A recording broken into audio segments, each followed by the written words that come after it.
Greetings, board members and the Troy community. This is the board agenda for the February 13th board meeting. It'll take place at 6 o'clock. And a note, it's going to be taking place at the elementary school because we have a facilities walkthrough at the conclusion. So a few different things just to briefly go over. I will skip the minutes and obligations and allow you to go through those in the United Clubs. And I'll get right into the administration reports, just a few different things that we wanted to review. The first is, you've probably already heard, Kelly Palmer is retiring after 28 years. A big thank you to Kelly and his great work and support over the last couple decades. Also, Holly Suzuki has resigned as a paraprofessional and maybe actually coming back in a couple weeks. We're hoping to get her back on board to do some different work with us. We have a lot of different people to recognize, some citizens of the week, some students, some community members, and quite a few staff members, and just who have really stepped up and helped out in making things operate smoothly. Some board training that the School Board Association is putting on. I'll allow you to go there. And if you want to sign up, board members, please let me know. We'd be happy to sign up if you want to attend in person or if you want to attend remotely. We'll take care of that for you. I've also included the board items that we have scheduled every month. We've presented that before, and it will also be something that we routinely keep in our administrative reports. So if you have anything, any questions or ideas of items, how you want to restructure it, please let me know. Also, we have some community fun nights. The next one is March 9th. We're excited about the Hawaiian Community Fun Night and more information to come about that. This last week, we had a board luncheon where they were able to sit down with some students. We're going to do it the next time at the high school. So we're going to be doing that in April 17th. And we're excited to invite all the board members to come and walk through the classrooms and then also sit down with a small group of students.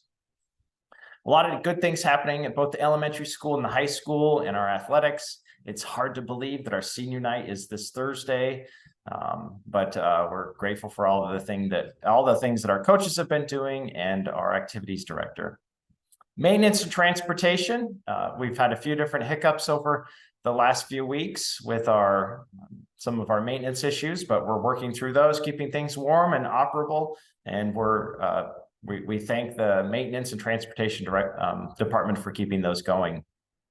Some more items about facilities in our district update. We have a track design. The engineering design is fully completed now. You can go there, click on it. I'd open it up, but it's a lot. It's just engineering stuff. You've already seen kind of the schematic and the drawing.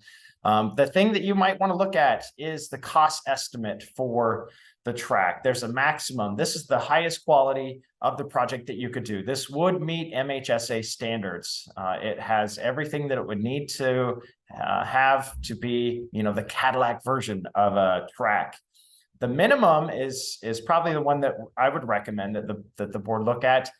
The thing is that our engineers tell us is if someone set a state record or something, someone could question it. It's where we don't regrade everything. We don't regrade the football field. We don't do a few different things to keep the costs down.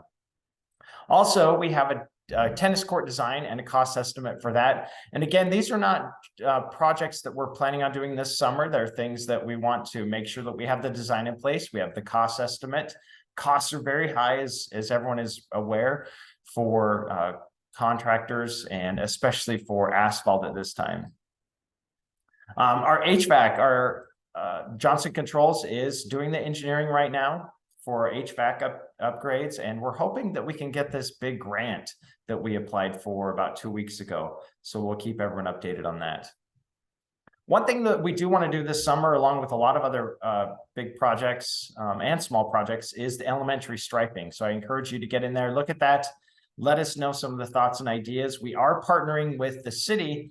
I should have had it listed down here, with the city and with TLOC to do the safe routes to school. So we want to put in some sidewalks throughout the city to allow easier flow and safe flow of students between different areas. And then also I encourage you to get in and look at our 10-year plan. We keep this pretty updated. And it has from enrollment to when the buses are changed out to when uniforms are yearly themes, our professional development themes. So again, get in there and check that out. Back to the board agenda, we have a few different things. We want to do our language arts department our English department is going to be doing a short presentation on what they're doing and the exciting things that are happening in their classrooms. Also, some items of consideration. We recommend to the board the substitutes and volunteers list twice a year, once in the fall and once in the spring. Kathy Foote, we're recommending her as a classroom aide paraprofessional. And since she is a spouse of a board member, it is posted by law for 2 weeks in the newspaper, and every board member has to be at the board meeting and vote on this. So we're hoping that all board members will be able to be there. We also Carmen Arriaga as the high school assistant tennis court coach. If we have enough athletes, we're hoping that we'll have several students come out to participate. And then also Adriana Pefferman, we recommend her as a part-time custodian. We do not have any elementary district hiring. We have the second reading of a form in our policies and procedures, and this is just to outline what we already have in policy. This is so when people sign off to get a key to use the activity center in our facilities, that they understand that the facilities are closed after 6 p.m. on Wednesday and all day on Sunday. Also, we are having school elections coming up May 2nd. We need to have a call for school elections to open that up. We also want to establish a United Clubs Golf Club account. We also have a professional development framework. So this would be our 5-year plan that would be in rotation. So next year would be Teach Like a Champion. The year after that would be the Writing Revolution. The year after that would be Instructional Strategies and Classroom Management by Harry Wong. And we have some different book studies in there. Then we have some technology training, framework for understanding poverty. And so we have a lot of different things embedded in there, but it would give us a nice universal language to talk about as professionals and just this reoccurring professional development. So we make sure that everyone, when they come in, are going to have the same foundational courses. We also have, we want to recommend 5-year virtues that every year we know exactly what we're focusing on. We have been choosing a theme for the past couple of years, and we have t-shirts and everything like that. You'll see in the 10-year plan, this year theme is linked to it, and you can see the rotation that we would be doing. But these would be the different areas and their definitions, and we'd have these posted in the school also, and have different activities during those years to focus on these different topics.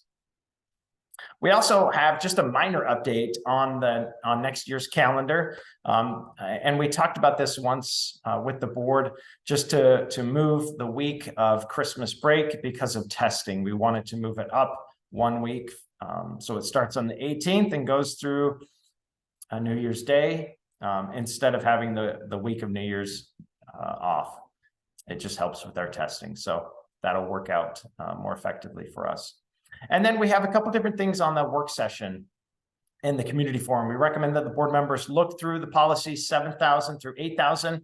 And if there are any items that you want to discuss or even recommendations, we can bring those recommendations to the next board meeting. And then also we have the board meeting schedule of items. Again, I mentioned this briefly in the administrative report, but please get in here and make sure it's what the board wants to focus on from month to month, what kind of presentations that they'd like to see, when they'd like to focus on policies. But this is just making sure that everyone knows what's coming up and making sure that we're covering everything that we need to cover. And then also we have the survey information to review. You'll remember that we sent out parent surveys, staff surveys, student surveys, and they had a similar theme from question to question. So to give us a good idea of what areas we want to focus on as we look at district improvement and school improvement. And then we will walk through the activity center, look at the elementary grounds, answer any questions, and give you kind of an update of how things are going with those different areas. And then we have my evaluation, and this will be in executive session. So please, board members, please make sure that you have the evaluation done so we can have a good discussion as we help as we strive to help the district improve continually. Also, at the very end, we have public input as usual about anything that is not on the agenda that's within the jurisdiction of the district. So again, as always, if anyone has any questions, please do not hesitate to reach out to me. I'd be happy to answer any questions related to the agenda or anything else related to the school district. Thanks, and we will see you on Monday.